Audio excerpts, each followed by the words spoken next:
good afternoon, good evening, good day, and good morning, Blurtsters, wherever you are around the world. You are listening to the Blurt. We acknowledge the traditional custodians of the land on which we gather, the Turrbal people of Yugara land, as well as the Woiwurrung people of the Wurundjeri land. We recognise their continued connection to the land and waters of this beautiful place, and acknowledge that they never ceded sovereignty. We respect all Turrbal and Woiwurrung elders and ancestors, and any First Nations people here today. Good evening. You are with the new Blurt, and if you've just joined us, tonight's episode is going to be it's going to follow on from last week, actually. And last week we were talking about Party in the USA, which is all about politics in the US and the midterms, etc. We're just going to just continue with that a little bit because there's a few things that happened during the week that we didn't have the info for last week, and also, we're going to talk about Green There, Done That. There's a few things we did not get to last week's episode of the New Blurt. And obviously, we're going to talk the Vic elections because the Victorian election is this weekend. The 26th of November. You've got until the 26th of November to vote in Victoria if you are listening to this. And if you listen to the pod before this, I'm going to try to get the pod out beforehand, because obviously it won't be much use to anyone afterwards from a Victorian election point of view. Yes, so you can vote. You can vote early, so you can find your nearest voting centre to you, and or you can vote on the day and pick up your democracy sausage and stay in the 4-hour line and get COVID. So I would probably elect to do the latter. But before I go any further, I'd just like to say that I'm the Kegsta, host of the New Blurt, and tonight I'm coming to you from Wurundjeri country, the Kulin nation of the Woiwurrung people. Sovereignty was never ceded. It always has been and always will be Aboriginal land. Now, something I always do before we start the show is I need to welcome in the co-host of the show. And I normally do that by doing something like this. Good evening, Wencee!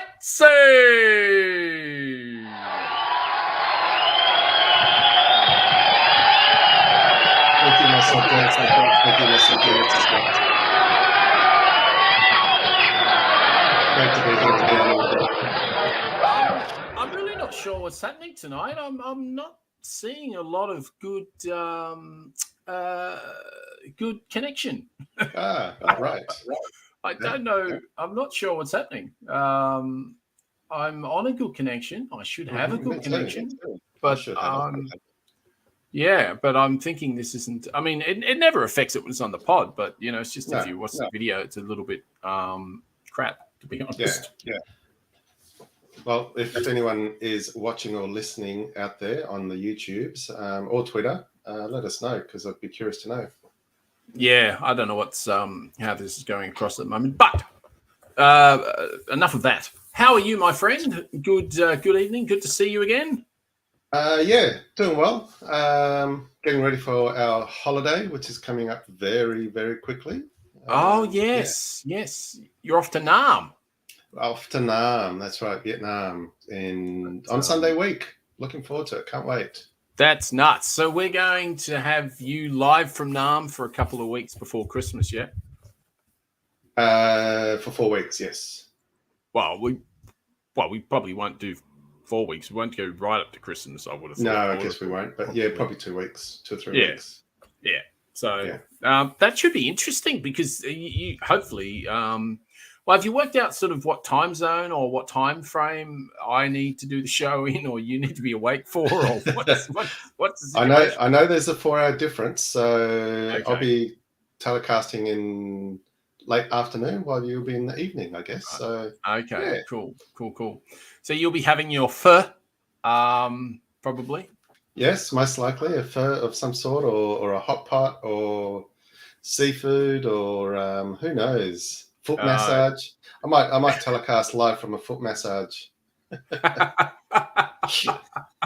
That'd be fantastic. That'd be awesome if you could do that. That'd be so good. But actually, talking about a foot massage, I tell you, feet I'm moon boot. I don't know if I can. No, it's too hard. I was going to see if I can Yeah, get a it bit up too hard to camera, show us. but no, it's just too hard. But yeah, I'm in a moon boot for another 2 weeks because I really hurt myself about 5-6 weeks ago, and yeah, so I've been hobbling about. So you've been getting knifed in the face, and I've been falling over myself. So we've sort of been in the wars between us. I know this old age thing just doesn't suit us, does it? No, it doesn't. It doesn't stack up. Actually, talking about old age, I have to do this. One of the listeners to the pod, happy birthday, Pete! Have a fantastic day. Happy birthday, Pete! So happy 21st. Yes, happy or 25th or whatever it is. Yep. Cheers, Pete. No, I love Pete. He's the only guy I know that's older than me. So, so I can actually say, on you, old man. I can't say that to anyone else, but I can actually say that. So, but anyway, what I might do, I'm just going to pop out for a second and just pop back in and see if we'll get better. Oh, okay. We've lost him. He will join us in very shortly, and he will swap. But How's it doesn't seem like it is improved. So what I might do is I might just jump out completely and I'll be back in a jiffy. Okay. So just bear with me a second. Talk amongst yourselves. Back in a jiffy. Talk amongst myself. Yes, talk amongst yourself. All right. What else have we got on the show? We will be going to our first segment pretty soon, which will be the party in the USA. So the Kegsta will join us very shortly. I can see him coming back. And hopefully, by the time he starts talking, it'll be all in sync. No, I feel that it's not. But I think we should just push on. Absolutely. We've done it enough times. You can't guarantee this stuff, unfortunately. But something you can guarantee is that irrational fear will be at the top of the tree when it comes to the Australian Podcast Awards. Has that been one and done, or is it still to be held? No, I think it was held last night or the night before. Uh-huh. And I believe 1, 2, and 3 went to number 1 was the Irrational Fear. Mm-hmm. I think number 2 or number 3 was cancelled, which is a Mamma Mia podcast, which I've actually downloaded a couple, but I haven't got there yet. Is that the name of the show, or was it cancelled? Yes. Yeah, no, it's called Cancelled. Okay. It is called Cancelled. So and Dan has sort of given it its reckoning and said it's a very good podcast. So that's good enough for me. As people that have listened to the pod before would know that we've had Dan on a few times. We've been very lucky to do that. And Dan Illich, if you don't know, is a comedy I think his official title is industrial comedy satirist. Yes, an investigative journalist by original trade. Yes. Well, that's true. Yeah. But what's really interesting is that there's a certain category that you can get in the Oz Podcast Awards, which is climate. Is there? Huh.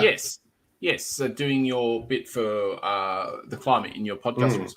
And really, Dan could have and should have probably been in there as well. Yeah. Because they've done a lot on that show, especially before the election on climate. So, but I guess he doesn't dedicate the whole show to the environment or climate. Whereas I'm guessing the other podcasts that did win, probably that's their bread and butter. Yeah, that could be true, but he has had a couple of shows that have dedicated totally to the climate. So, but yeah, point taken. Yeah. Point taken. One thing I did want to go for it. I was just going to say we'll put the winners list in our show notes so that people can have a look at who won this year. Yeah, absolutely. Look, there's something here I just wanted to play. We'll just see because my vid is terrible.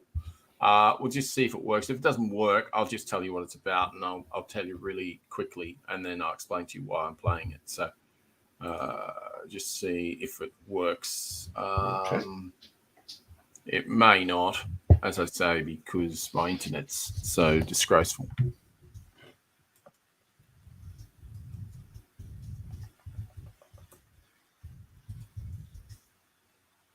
Still waiting. Have we lost Keely? Kegsta? No, we haven't. He did freeze up on me for a second.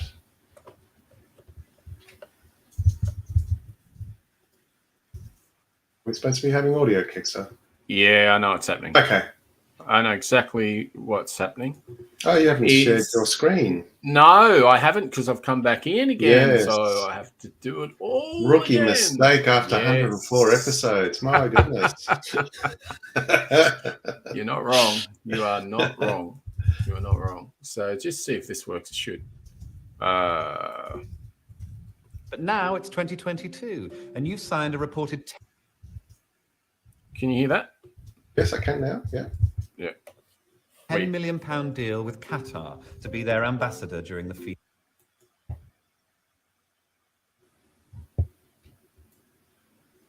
Yeah, it stopped. Must be buffering. Yeah, it's just FIFA World Cup. Homosexuality is illegal, punishable Oh, by yeah, we can hear it.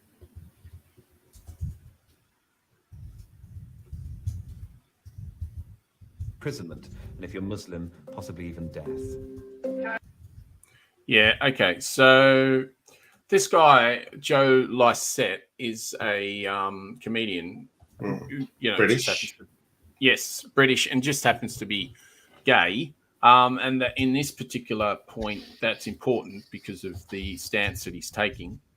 And what he said was he was going to shred £10,000 because I believe that he was going to shred £1,000 for every million that David Beckham was getting paid to be the ambassador of Qatar.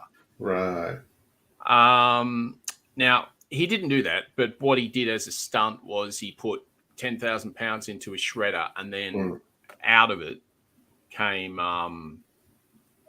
came paper, but it wasn't money, as it were. Oh, right. Oh, I was hoping he was actually using his real money. Well, no, he wouldn't want to shred that because he's giving that to LGBTQI charities, etc. Oh, of course. So yeah, no, he'd never do that. He's not rich enough to do that. I mean, he earns enough, but he's not David Beckham. Let's put it that way. Yeah, but true. But yeah, the reason I bring that up is because I wonder what your thoughts are on the World Cup. Mine are really poisonous, evil, and super sad for people that actually really love the sport. Yep. Pretty much agree with that. I'm normally keen to watch as many soccer matches during the World Cup, but this year I think I'm going to give it a miss because of the all the controversy behind how Qatar got the World Cup to begin with the corruption and briberies that came out after the fact, and obviously the last 10 or so years in construction of all the whatever they've built, just the lack of care of labourers, how they brought in foreigners and they get treated poorly, and things like that. The pay is really bad, no leave and whatnot. So it's even worse than that, Wencee. It's not, as Vicky has just said. Vicky's just popped in and said, "Yeah, FIFA are so corrupt." Yeah, they are. You're 100% correct. They're basically the mafia. Yeah, that's pretty much what they are. And I mean, I don't know if you know, but in 2030, they're looking at Saudi Arabia. Yeah, well, didn't know that, but that's going down similar to Qatar, I guess. Yeah, it's pretty horrible. And what they've tried to do is, they've tried to get media in there and actually report on this and actually interview, the leaders of the country, etc. But as soon as they ask one poignant question, they just stop the interview. Yeah, I bet. Because they don't want the truth to be told. Well, of course they don't want the truth to be told, and it's pretty sad. I mean, they were meant to be. I think the Welsh team and the English team were meant to be wearing a One Love armband, and then they all basically got pressured not to do it. And it's just total bullshit. So there's no way that I will be watching this piece of crap. And I really don't care who wins, because whoever wins, everyone loses. This is terrible. Yeah, this is shocking. It is. Yeah, it is. It's unfortunate it goes for 4 weeks, I think. And, it's just going to be the center of attention without anyone highlighting all the issues, and that's all just been swept under the carpet by the Qatarians or whatever. Well, but basically this will be the only time and in the only way we mention it on this show. So, but enough of that. Maybe we should have a little bit of a word from the Oz podcast winner of 2022. Mm-hmm. And, where are we?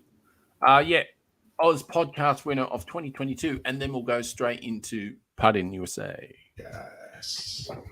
Good morning, everyone.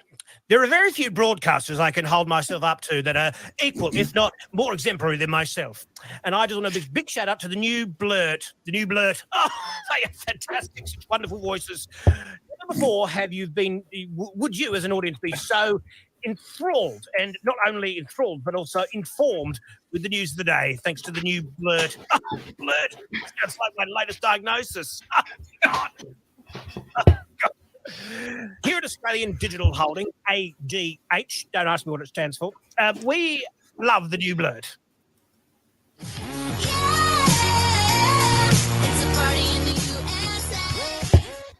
Well, it is a little bit of a party in the USA, but a very, very minimal one. Just carrying on from last week's episode. So basically, we didn't have all the results in last time, but what we've got now is that the House, the majority of the House has gone to the Republicans. They're on 218 or 219 at the moment. They're projected to get 221 out of 435. So it's not going to be a huge majority. In fact, it's going to be a razor thin majority. But the Democrats, I think, have got about 212 or 213, projected to maybe get 214, 215. I think before they had 221, so they haven't lost a lot. And apparently this is like one of the first times since, I think, and this may be wrong, but I think it's 1914 or 1940 that the incumbent party has not lost more than 10 seats or something. If you go right back to, I think, Roosevelt's time, and you see how many times the midterms flips seats, it's pretty amazing. So this is it's obviously not a win because it's a loss, but in the terms of how this thing works, it actually is. And they've got so many election deniers in their own party. They're going to have fun. They're going to have fun talking to those and trying to get anything done. And the Democrats will just hold them to it. So now the other thing is that there'll be a Senate runoff. It's called a Senate runoff on December the 6th, because Georgia, the state, didn't get to 50%. So if you don't get to 50% in Georgia, even though Raphael Warnock beat Herschel, what's my name, Walker, and who's my child, or who's not my child, he still beat him by quite a few thousand votes. But because they didn't get 50%, because that's their law in Georgia, there has to be a runoff. So from all the candidates, if you don't get 50%, it goes down to just the two candidates, so you can get a 50%. Is that how it works? This is just a particular state Georgia law. It happens in some states, not all states. Yeah. So there's many states that people didn't get 50%, but they still won. Right. But in Georgia, this is a law they have. And this is how it works in America, especially when it comes to elections. I wonder if what happens if they don't get 50% the second time around? Look, that's a really good question. But one of the main reasons that they didn't get 50% in the first round was because that there was a independent party that pulled 2% of the vote. Right. So that was going to make it really hard to get 50%.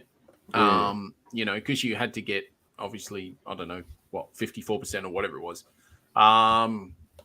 to equal that out to the other side sort of thing. But I'm not 100% sure, and I probably should be, but I'm not 100% sure if that independent runs off or it's just the two major parties run off. I think that's what it is. I think. Yeah. Now, this happened a couple of years ago as well, because when they got the Senate in 2020, they got Kamala Harris as the 51st vote. So she's the tiebreaker when they, need to pass things in the Senate, as it were. But they also needed to win 2 runoffs last year as well, and they did. Right. They won both of them. It'll be interesting because, to a certain extent, the Republicans have got nothing to fight for. There's nothing really for them to fight for, because they've already won the House. They can't win the Senate, even if they win this runoff. I think it'll still be brokered by the 51. By Kamala Harris. But it would be brilliant if they had their own 51 without Kamala Harris, because then it's more of a true majority. I mean, obviously when you're razor thin, it's sort of hard to get things through.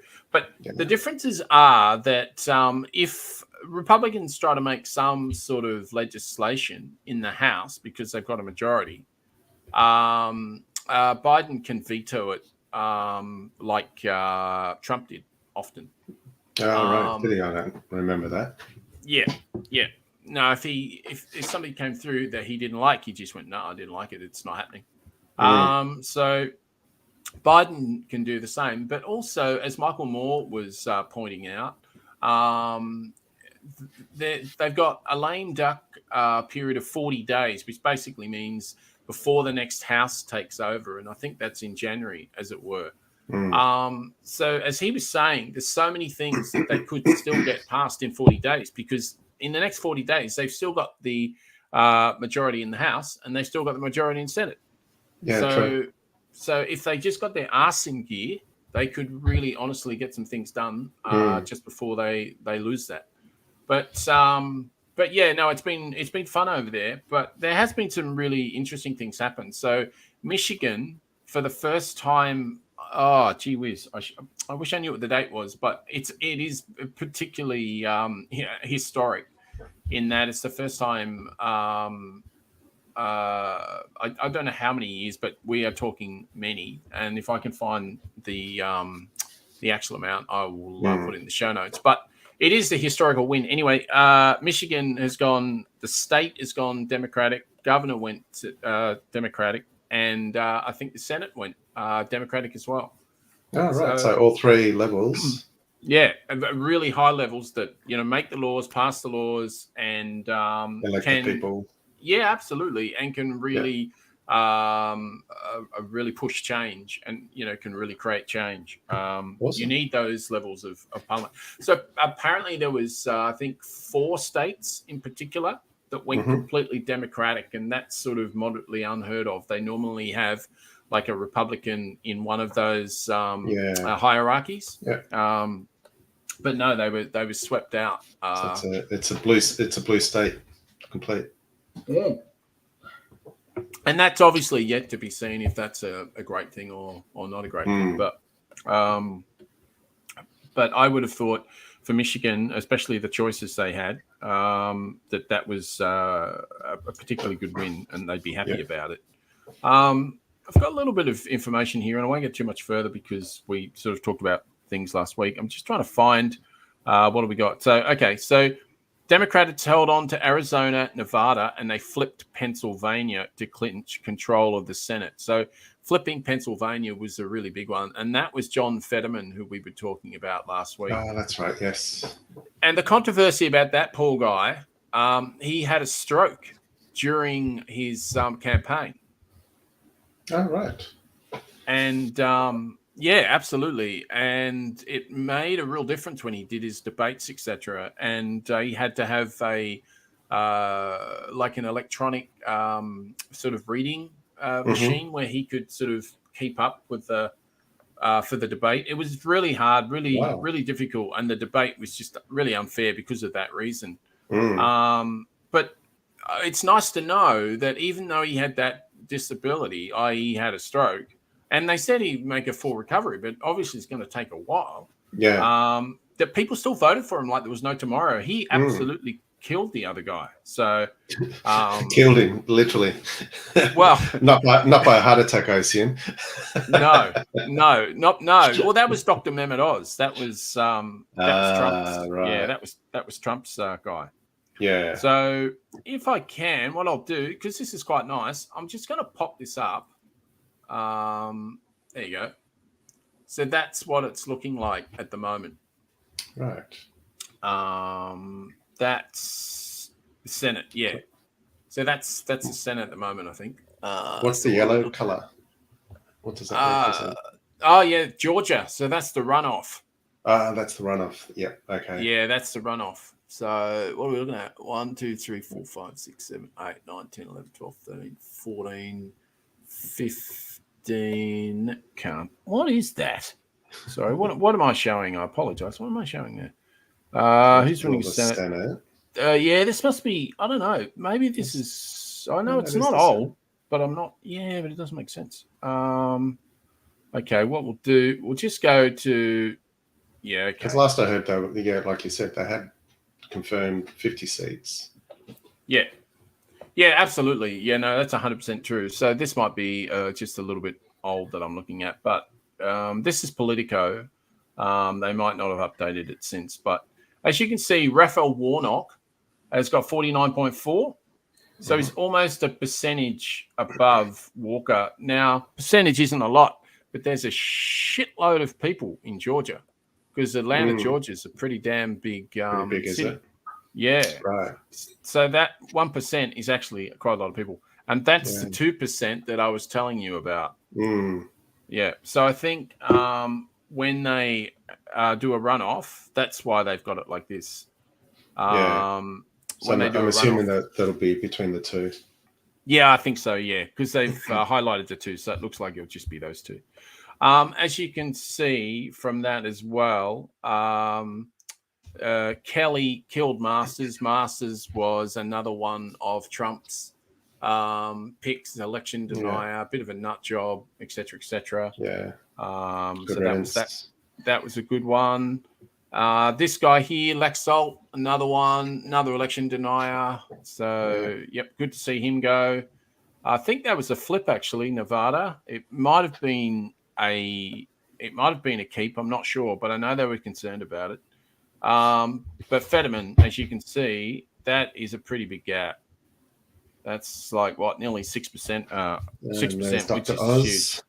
Yeah, there was a lot of. That's right, Vicky. Suck it up, Dr. Oz. Yes, that's exactly right. Do you think? Who do you think will win in Georgia? Yeah, Raphael Warnock, I reckon, will wipe the floor with Walker. Yeah.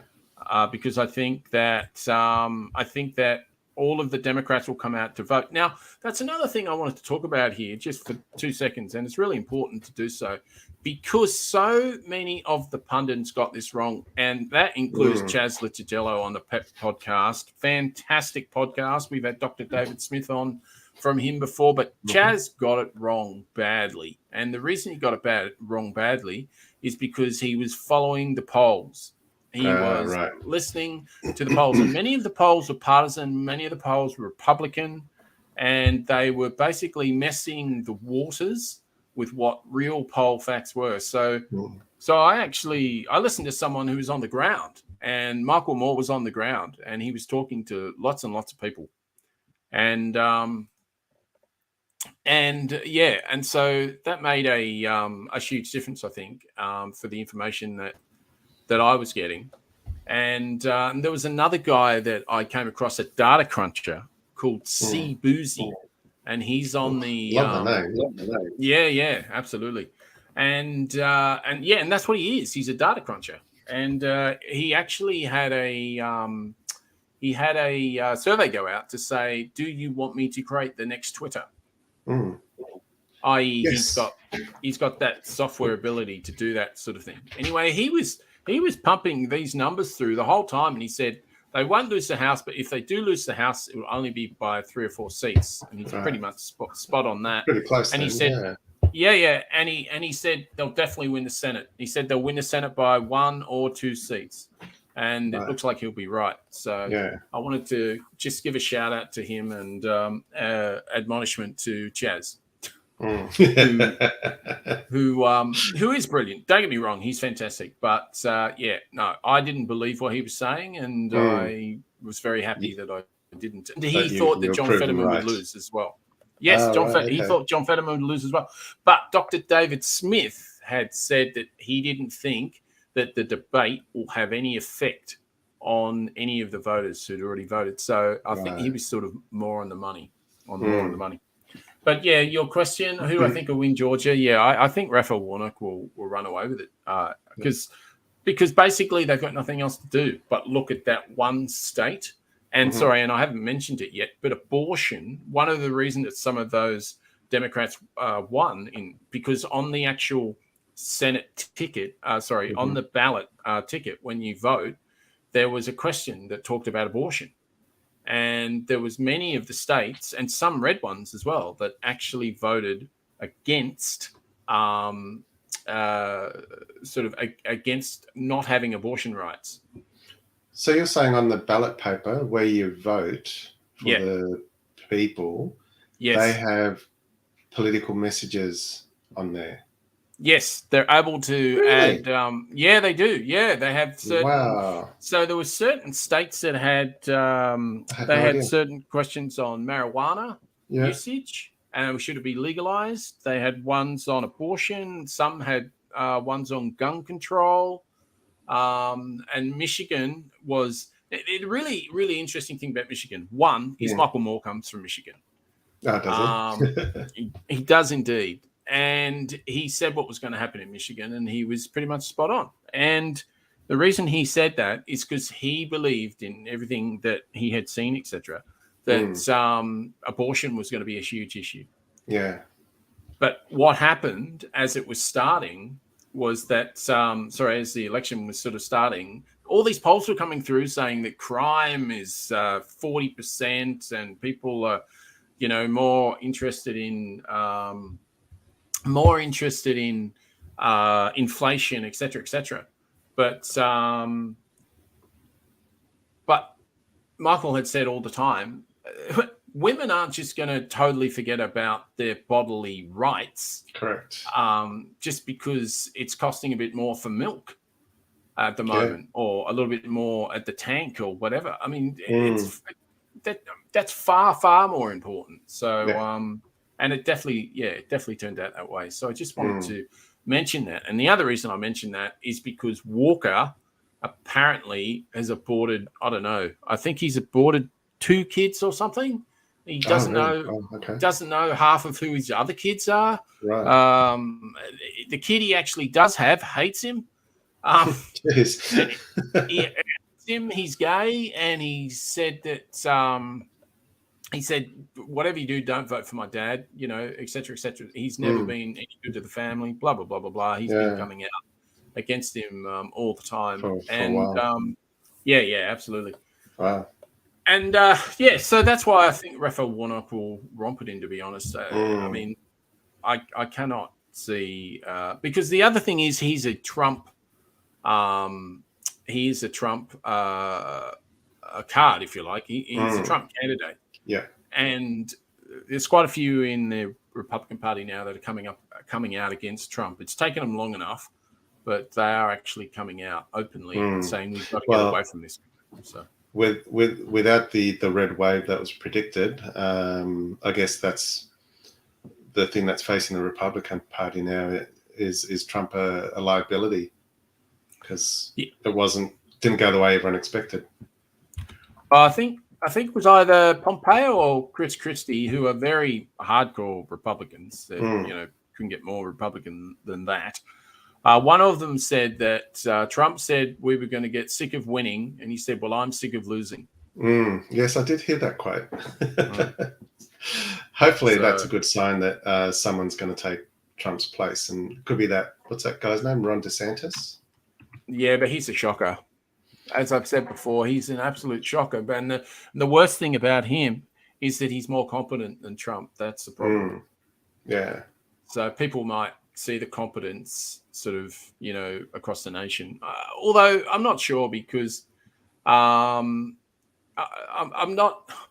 not sure because he's so anti-gay, anti-woke, anti-whatever, and California has 45 million people, and they're a very blue state. Although saying that, they did have a few of their house seats flipped this time to Republican, but I don't think those Republicans were, hardcore far right.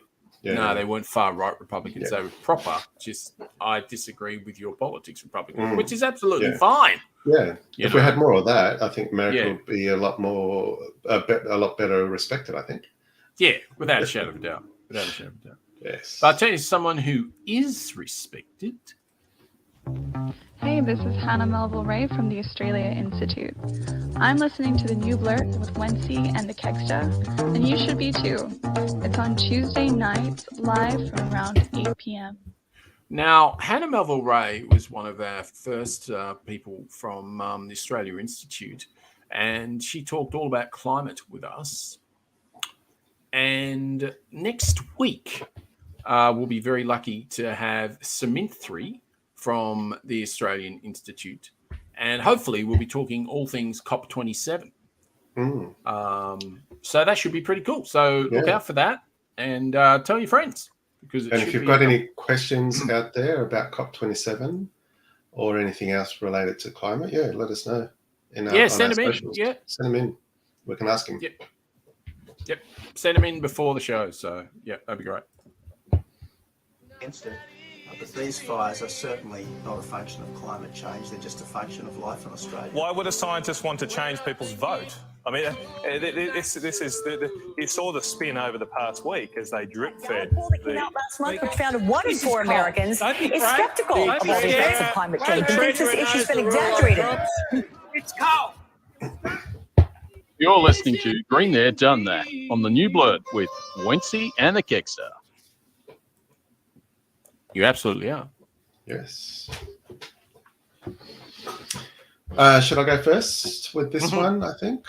Okay, so like you mentioned at the very start of the program, we're going to continue on from last week because we were running quite short on time. So I'm going to quickly talk very quickly on Red Cycle, just to add a bit of extra information on that. There are some places across Australia where soft plastics can still be recycled. You do need to check local councils. There is a place in Sydney that does recycle, and it's called Kirby, C-U-R-B-Y. They operate in 4 councils in Central Coast, Willoughby, Mossman, and City of Newcastle. So if you're anywhere around there or know people, your local council there does recycle soft plastics.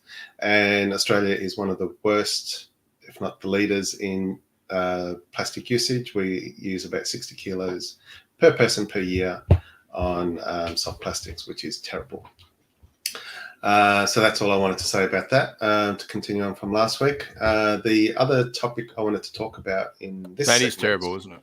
It's horrible. It's horrible. Just need to curtail our use and look for alternatives and put the pressure on companies to do better, come up with better solutions. It shouldn't just fall on us. Yes. So my next segment topic is AGL. So AGL is Australia's largest electricity generator. They recently had an AGM, which was held last Tuesday when we went live that day.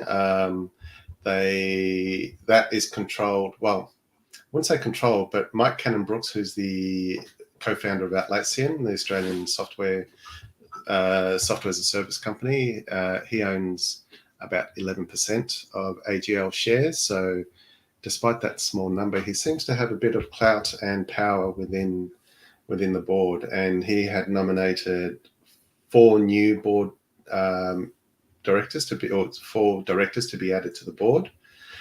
which all got passed by the shareholders, despite existing board members only wanting one of the four.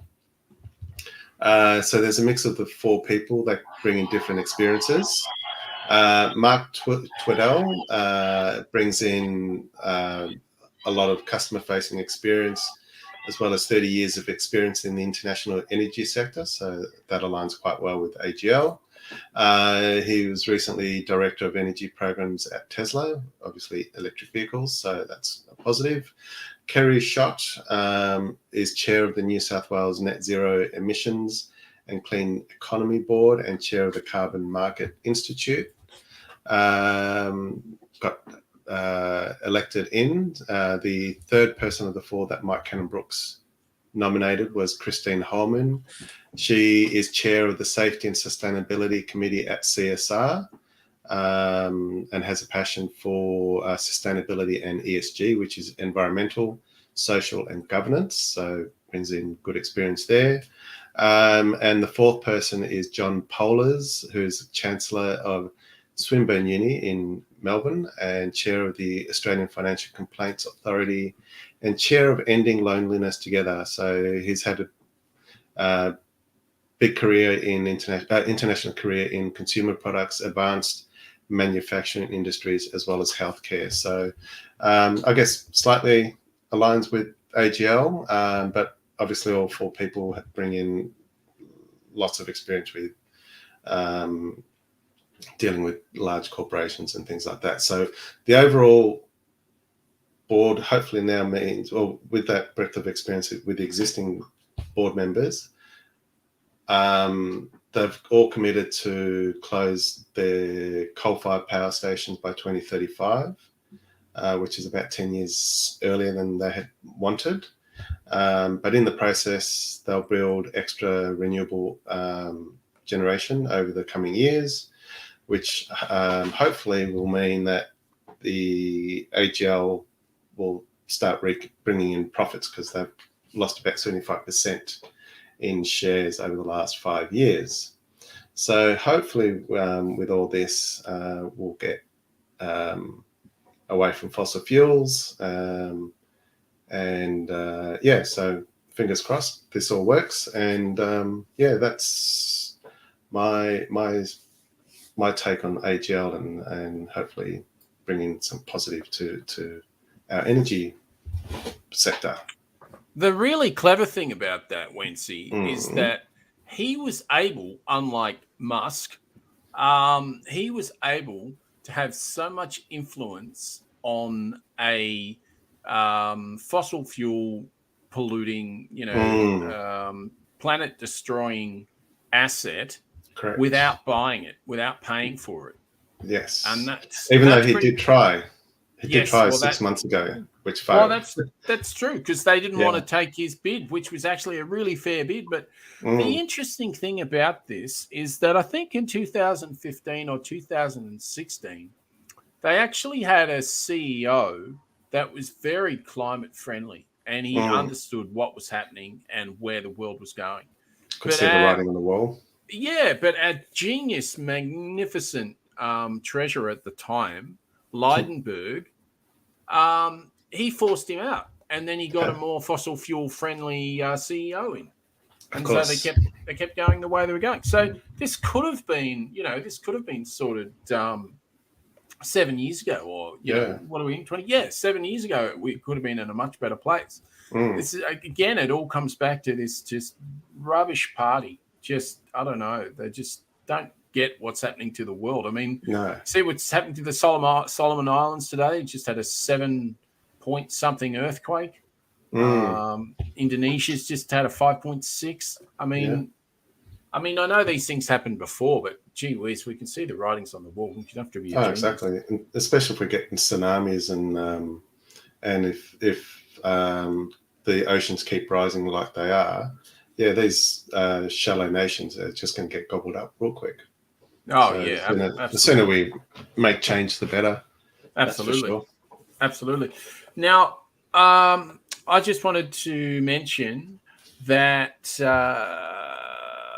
it took roughly 300,000 years before 1 billion people populated the Earth. Mm-hmm. And that was around 1804. Nice. Slow growth. Absolutely. And that was the year morphine was discovered. So since 1804 to 2022, which I think in my calculations is 218 years. Sounds about right. We're now up to 8 billion. Oof. That's an exponential growth.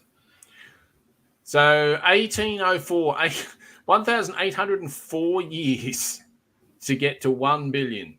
And just unbelievable.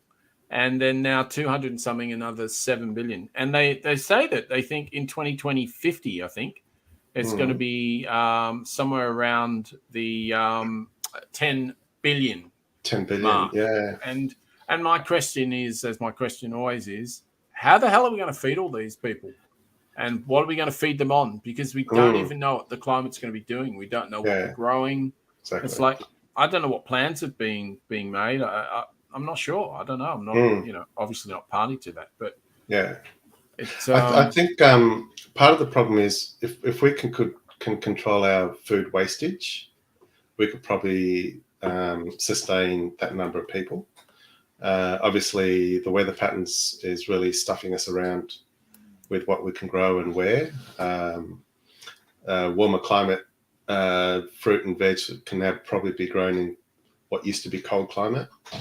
And give it another 10 or 20 years, it might be going further south if you're in the southern hemisphere, or further north if you're on the other side. But I think if we can get our food wastage under control, we probably can feed those people. Yeah, I think the other thing is, apparently, I think the average family, nuclear family, I think in Australia now, I think is 1.7. Mm-hmm. I think which is getting less. Yeah, it used to be over 2, if I remember. Yeah, correctly. I'm sure it was, but it needs to be. I mean, you've got countries like India, and their average, I don't know, it's like 4 or 5 or whatever. I understand why they're having that many kids, because in a way, it's a process of elimination. Which one's going to live? Because so many of them can be in poverty-stricken situations. Which actually, talking about it, would be interesting what it's like when you're in Nam, not just from a poverty perspective, but more from a climate perspective. When was the last time you were there? 4 years ago, so 2018. Be interested, especially, climate change is obviously going to affect them hugely, I would have thought. So, well, even just looking at the weather for this week, it seems like it's a lot warmer than what it was 4 years ago. Yeah, it's hitting the 29 to 31 during the day and 25 overnight with high humidity, like almost 100%. Jesus. And I don't remember it being that hot, because it's meant to be their cold/dry season this time of year. So it's the opposite of ours. Yeah, well, I mean, it's been, as you might not know, but it's been completely nuts in Victoria this year. I mean, it's triple La Nina, and that hasn't happened for 150 years. So it's just nuts. I mean, we had a hail the other day. It was like 6 degrees. We're in November. I mean, Jesus Christ, it's summer next week. Yeah, I still remember about 10 or 12 years ago when we were living in Melbourne. It was Christmas, and we still had flannelette sheets on our bed. So that was an anomaly. 12 years ago, was I? Oh, I still would have been here. Yeah, well, I mean, I remember 20-odd years ago when I was up at my mum's in the country, and we were building a dog kennel out the back or something. And I remember having gloves, and I remember having a jacket and beanie and scarf. It was freaking freezing. Yeah. So it can happen, but it just seems to be happening. You know what I mean? Like last year, I mean, the summer that we had, the 2 years before last year, it's 35, 40 odd Christmas Day, or not 40, but quite high 30s. But last year, I think it was only like 26. Wow. And then it got hotter later.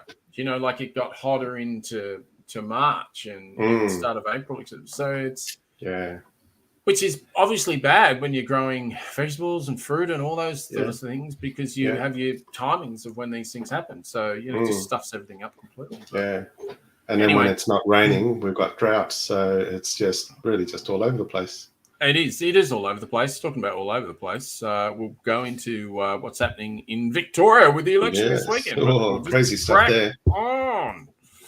The Australia Institute produces high-quality research that has real-world impact, whether it's revealing the $10.3 billion in fossil fuel subsidies provided by federal and state governments last year, or our long-standing research advocating for a federal anti-corruption commission with real teeth.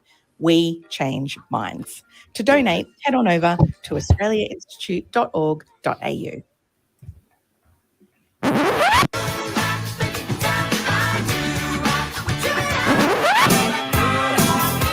As the sting says, what on politics? Let's get ready to rumble! Hey. Ooh, Yeah, talk about Rumble. Yeah, I know. That's Go for it, my happening friend. a lot. That's happening a lot over there, and I'm just an innocent bystander from Queenslander in Queensland. Man, what are you guys breeding down there in the Liberal Party? Oh, mate, you know me. I'm so far away from the Liberal Party, it's I can't even see them. So I've got no idea what they're doing. I delved a little bit into the Liberal Party in Victoria, and thankfully I was able to get out of it with a sane mind. I was going to say, were you able to have a shower afterwards, or? I had to really hot shower just to get rid of the dirt and icky stuff. Speaking of icky, I'm going to start off with Timothy Dragon, and he certainly is a dragon, or Dragan. I don't know how you pronounce his surname. Do we need is there a warning? Do we need a warning with this, or? There will be a warning. He's a person who's running for the Narre Warren North seat.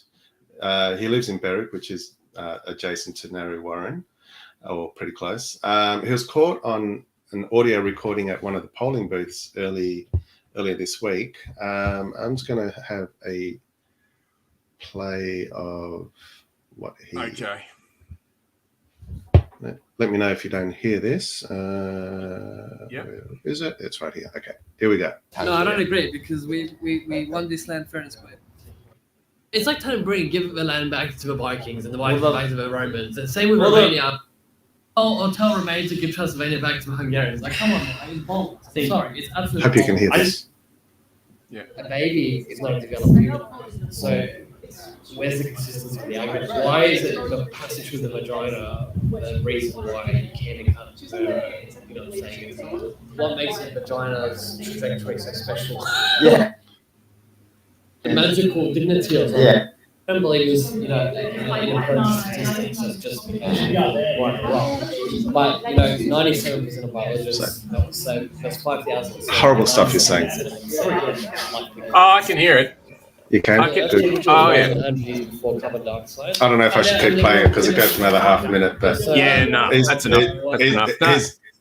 He's basically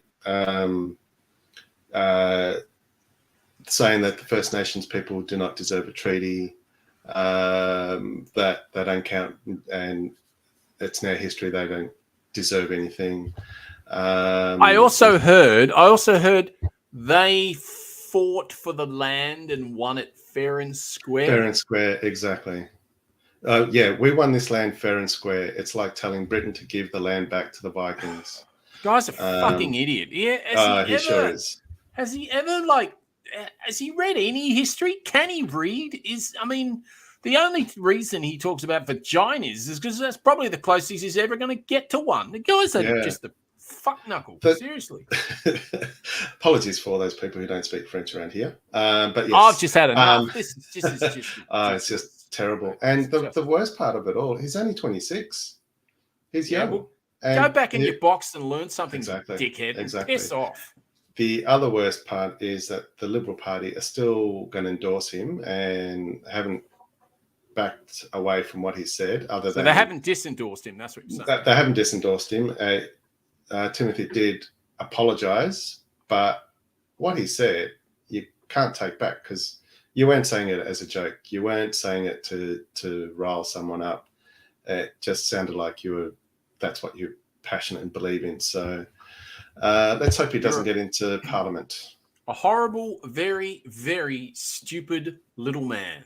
Yeah, sure is. Where's our we've got our sound effects that we should be putting on. Oh yes, I do actually. I've got a good one. Hold on. Here I think it's here. Here we go. Hold on. I think it's here. Just gonna give me 2 seconds here. I'm a little bit out of the thing. I should have had it ready, but give me. I reckon another I can few get more it. seconds. Here we go. Here we go. Here we go. What do we think about Timothy? I'll tell you. When you absolutely, positively got to kill every mother in the room, except no substitutes. That's right. Yes. And like Vicky says, we don't endorse violence, but gee whiz, this guy needs to be swept away. So sure does. And like Vicky says, swear away necessary when you need to hear someone that's stupid and acting off like that. Absolutely. You can do that on a podcast. So yeah, I'm doing it. Seriously. I mean, the other one I want to just briefly talk about. Good enough for Billy Connolly. I don't know that reference. Oh, he swears his head off. Oh, right. Okay, yes. Yes, that is so true. Although he's got, what is it? Alzheimer's? Dementia? Yeah, Parkinson's. Yeah. I knew it was one of those bad ones. Yeah. Shadow of himself these days, I guess. He is. Sad. But yeah, it is. But, you know, we all get old and we have these things, and he's been awesome. And the life that he's lived is probably as good as a 100-plus-year-old. He's a pretty amazing life. So sure has. So the other person I want to briefly focus on, and this just shows how shallow the Liberal Party is in Victoria. We've got Renee Heath. She apparently received a lot of training from an ultra-conservative church called Isaac Network. Isaac stands for International Strategic Alliance of Apostolic Churches. Is that how you pronounce it?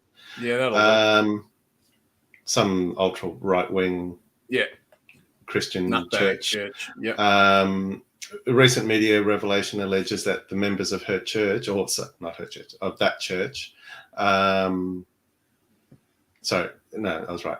A recent media revelation alleges that members of her church, which is the City Builders, conducted violent exorcisms on a 12-year-old boy about treating homosexuality as demonic. Of course, these are all allegations, but Matthew Guy, who's the leader of the Liberal Party in Victoria, was pretty much silent for a long time and didn't disendorse Miss Heath until it was too late. So she couldn't be disendorsed because the cutoff date was the 10th of November. So she's still running for the Liberals, but she will not be sitting in the Liberal Party she believes in gay conversion therapy, I believe. Correct, or her church does. Apparently, she doesn't quite espouse to what they believe in, but I don't know if I believe her. Her sister, her older sister, recently, a few years ago, left the church because she was married to a man who came out as being gay, and so obviously that didn't fit with the church. And she's spoken out about other practices within that City Builders Church community. So yeah, it's a bit sad that you've got a major political party having at least 2 members like that in their ranks, and hopefully that'll be the last we see of them. Hopefully they don't get elected, but there is a fear, of course, that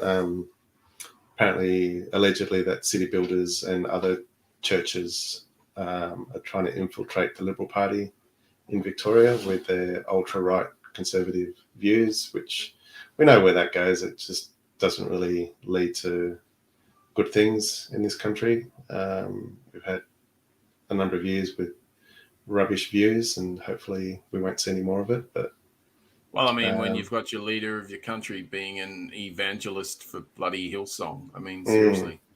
And then his best friend is part of QAnon conspiracies. I mean, it just doesn't get much worse than that. But yeah, exactly. But just going on from everything you're saying there, I thought I might just round up a little bit, a couple of things. One, there's a lot of information out there about how bad Victoria's state debt is, and It's been on a lot of right-wing stations, and even some of the mainstream media for how far in debt they are. And to give you an idea of how right-wing some of the media are now, I used to be, as you would know, a massive Insiders fan because I used to love Barry Cassidy. But that show is just, honestly, this week it had, I think, Greg Sheridan, some other person I didn't particularly want to listen to. Stan Gray. He's Annika Smethurst. Yeah, so you basically got a News Corp. You've basically got a News Corp stable, and because you got Spearsy, who comes from News Corp as well. So it doesn't get much more sort of right wing. And Greg Sheridan, I mean, seriously, he should just go back, get his pension, and just enjoy his life because he's just a grumpy old pen dude. down. Yeah, seriously. So I don't mind if they have an equal balance of Liberal, Labor politicians on the show, as long as the questioning is balanced. I find often doesn't happen on that show. I can't believe how much opposition they have as a guest on that program. It just because why? Wouldn't you want to talk to the people like you used to want to talk to the people all the time who are actually running the country? Yeah. But anyway, getting back to what I was talking about before. Yes. So just get some facts on this program. The state governments have committed to surging debt levels, blah, blah, blah, blah, blah. So we've got New South Wales, 221 billion. Victoria is 226 billion. That's not too different. No, it's not a lot of difference. And we've got 180, what have we got? Across 6 states. For the general sector, the Department of Queensland and SA. I'm just trying to find, hold on, what have we got? A note on New South Wales net target, blah, blah, blah, blah, blah. It's not really what I want. It's always New South Wales. You can't get anything else. But all I wanted to point out was that New South Wales and Victoria, their debt is very similar. And their New South Wales has about 9 million people. We have about 7 million people. But we also have, I think, some of the most biggest industries in Victoria as well. Yeah, and the best coffee in Australia. Well, yeah, absolutely, without a doubt. No argument there. But I thought we just a couple of things because obviously we just got to get to joke of the week before we finish the show. So I just thought a couple of things here. So Labor on the transport side are saying they're going to have the suburban rail loop, a massive infrastructure project connecting the city suburbs, likely to cost around 200 billion to build and run to 2084 to 2085, which is, forward-thinking sort of stuff. Yeah. I would have thought that was a good thing for the suburbs because they are starved of a lot of trains out there. They've got a lot of buses and a lot of really, really bad public transport. But as you could imagine, I'll just go down to the other side if I can find it. Sorry, just bear with me. Here we go. Oh yes, the other side are going to shelve that government suburb rail loop if they get in, and they're going to direct the funds to help. No, they're going to direct the funds to health projects, which isn't necessarily a bad thing, apart from the fact that it's apart from the fact that you don't really know what those health projects are because there's no detail here. So who knows? What I can say is that it looks to me that the Liberal National Party have looked at the Labor's pledges and done a little bit of an elbow, I suppose, in that they've said, yep, we'll do that, we'll do that, we'll do that. And then there's a couple of things that they won't do and will do. A couple of things that they will do is they're going to remove a certain amount of level crossings. I'm like, yeah, well done. Dan's already done that, about 112. Thanks very much. Yeah, he started that. Yeah, of course and he'll finish it too. That's right, because you bloody lot did nothing about it. Yeah, exactly. Last time you got in, all you did was rip down the schools and rip down the public infrastructure, and then wanted us to pay and put in casinos and more pokies. Correct, 100% correct. Although I must admit, I think the casino was brought in with the Labor government, so I've got to apologise. I thought that was Kennett. Yeah, maybe it was. Hopefully it was, but I don't want to. Yeah, no, I don't want to. I don't want to go down that road if it's not right. I want to social support and housing. It's just a certain thing I saw here the other day that I wanted to just bring up because I think it's really important. I think it's here. So this is education. And after this, we'll go to Joke of the Week. Kinder's going to be made free by 2023. This is Labor. That's going to cost $9 million. They're going to expand selected free TAFE courses, build 25 schools, upgrade schools, and build more Kinders, et cetera, et cetera. New TAFE for Melton. They're going to expand the Thornbury Primary School. Got a whole bunch of upgrades to primary schools. Heaps. So I'm not going to go through them all. And the Liberal National have too. But I just thought I'd call this one out in particular. It's one thing they're going to do. Faith-based schools to be able to select all their staff according to their faith. Of course. Here we go, that debate again. Yeah. So obviously that means if we don't want to employ someone because they're gay, we don't have to. Or if they're transgender or whatever it is. Did they not learn anything from last year at the federal level? Well, look, I would agree with you. But the problem is that Dickhead, who is from Narre Warren, is surrounded by a few of those. Yeah, I can imagine. So, that way. Yeah, absolutely. So we can only hope. I mean, I sort of grew up in that area in Dandenong because Dandenong's a little bit closer to the city than Narre Warren and Berwick and all that. But sounds like it's changed a lot since I was there last. I worked in that area for a long time, so yeah, I've seen a lot of interesting behaviour changes. And I know that area pretty well. Okay. So Vicky is asking, what's our prediction? I predict that Dan will win easily, and I think they have a majority of like 18 seats or something. I think they maybe. Yeah. Will they keep the majority, or do you think? No, 18 seats.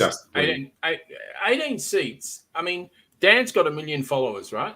On Twitter or Instagram or whatever it is.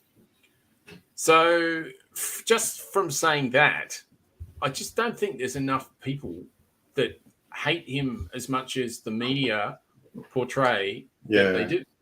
And I think it's total bullshit. And I think it's very much exactly what just happened in America. Yeah. All the polls, blah, blah, blah. I mean, the polls 3 weeks ago had the Labor Party at something like, I don't know, I think it was 44 or something to 36 or 37 or something. It was a whitewash. I personally think, because I know how Melbourne voted in the federal election, and it was very, very Labor orientated. We are a really progressive state. We've only had one or two Liberal premiers here in the last 20-something years. And both times they've been in, they've ruined the state. Yeah. Well, they didn't ruin the state. They just didn't do anything. Not for the common people, and not in a positive way, not in health, not in education. No, and they didn't. They had no progressive cause for LGBTQI or disability or anything. And, apparently they've just woken up. I mean, it was only 2 years ago that they were climate change deniers. Now, all of a sudden, they want to do solar roofs and all this sort of stuff. Is it the Liberal Party there that wants to introduce $2 caps on public transport, which is a Greens initiative up here? Yeah, of course it is. States. So they're just stealing other policies. They are, but not trying to fund them. So yeah, true. They haven't said how they're going to fund this at all. So I don't know how they're going to fund that. I'm really not sure. That's just all this sort of sweetness sort of bullshit, like the Libs tried to do in the federal election with the $250 that you got everyone got $250 or something. I can't remember. Oh, But it wasn't a future policy. It wasn't something that was actually planned and sort of how it's going to improve into the future type thing. So look, Vicky, look, I would look. Elections can always, and a lot of times always are close. Last time it wasn't. It was a complete downslide. I don't think it's going to be a downslide this time. I do wholly and solely believe if there was no pandemic, it would be a downslide. But we had a lot of cookers, i.e. cooking up conspiracy theories and bullshit exported from America. Yeah. That bullshit way of campaigning, absolute lies, rubbish, evil, horrible things that are said is straight from America, straight from the Marjorie Taylor Greene playbook. Yeah. And I just don't think that Victoria is that stupid. Hopefully, let's hope not.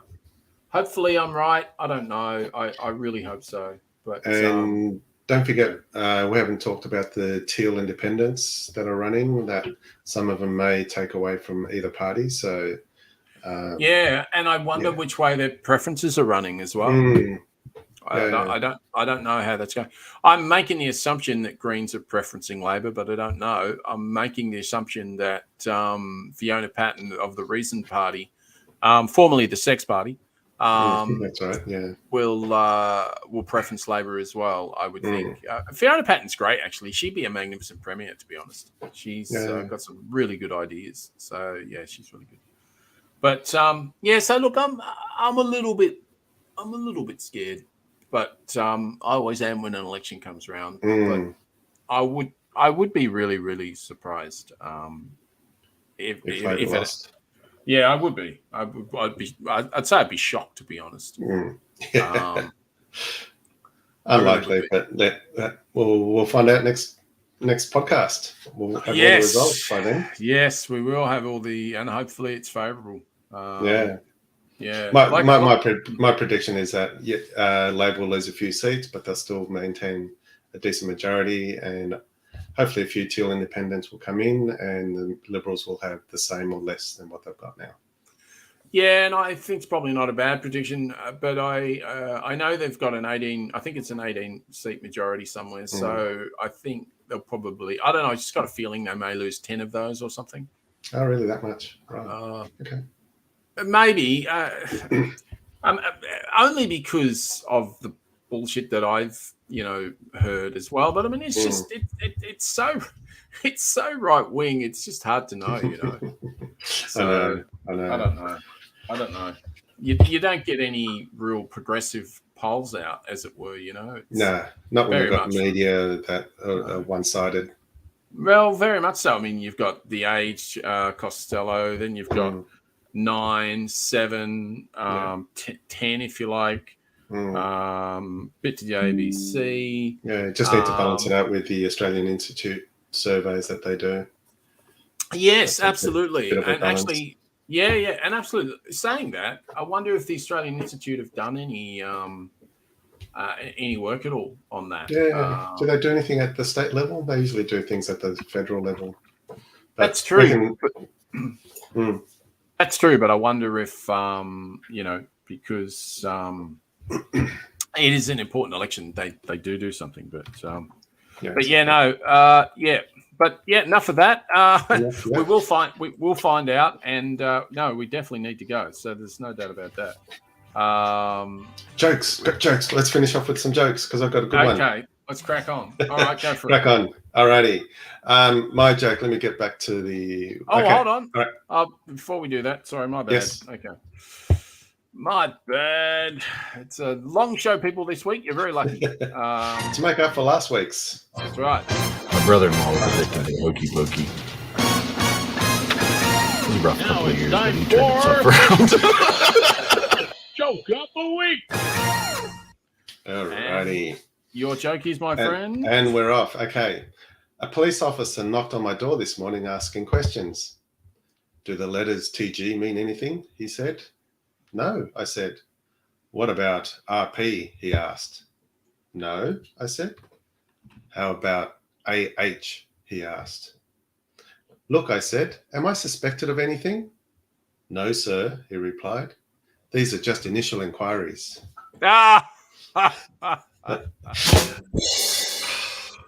Goodie but a baddie at the same time. I chuckled and I still chuckle.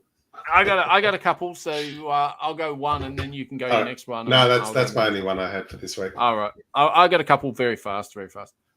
The person who invented crosswords is buried in the Rockwood Cemetery. As you walk in through the main gates, he's 4 across and 3 down. Yeah, I like that one. And breaking news, Paul McCartney's been disqualified halfway through the London Marathon. He was banned on the run. Oh, no. Terrible. But funny. It was a bit of fun. We need a bit of fun. Jesus, oh, we I do. tell you. Oh, speaking of fun, I had comedy night. I took my partner for a birthday last Saturday. Went to a comedy gig. Yeah, how'd that all go? Head off. All good? Yeah, awesome. Funny as. Excellent. Oh, and Ash, the guy that... Oh, yeah, go on. Vicky has said, what do you call a fairy that doesn't shower? Go on. I hope we get an answer. Go on, we need the answer, Vicky, because we don't know. We're going to leave us in suspenders. How do you leave a fool in suspense? Till next week.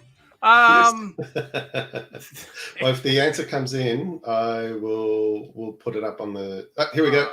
Oh yes. All right, I'll put the question up again. Ah, very nice. Okay, so what do you call a fairy that doesn't shower? Stinkerbell. Very nice. Where's the sound effects, my friend? We can't, it's very hard to get a Bill and Tish and have an outro going at the same time. Jeez, there we go. We got it. Magic. Bloody hell. Seriously. It's a good way to finish the show, that's for sure. Yes. No, I know. We had a bit of a heavy show, but you've got to talk about these things. They're pretty important. The world is a bit of a, fucked up place at the moment. It can be. Yes. We're trying to make it better. One episode at a time. So, But one thing I will say though, and we will go super quickly, but really good to see Albo having chats with is it President Xi Jinping? Yeah. Or Winnie the Pooh, as we like to call him on this show. So, because he loves that so much. He loves that so much. Yes, he does. All right, next week. Yes, absolutely. Well, they probably have anyway. But next week we have Samintri from the Australian Institute. We will be talking all things COP27. Send in your questions before then, please. If you've got any. Do that. Absolutely do that. Tell your friends. Listen to the new Blurt. Wencee will have the details up in a minute. It's the new blurt.substack.com, blurtstar@gmail.com. Get us on Instagram, get us on YouTube. Potty should be out in the next couple of days. I'm going to do everything I can to get it out on Thursday. Very busy week this week. As I say, Vic Elections 26. If you haven't voted, get out there and vote. Thank you, 7-year-old. That was the joke. The joke came from the 7-year-old. Vicky's 7-year-old. Awesome. Very nice. Very funny. All right, people. All right. See you next week. Good seeing you. Yeah, always. Till next week. Brilliant. Ciao. Stay blessed. Night.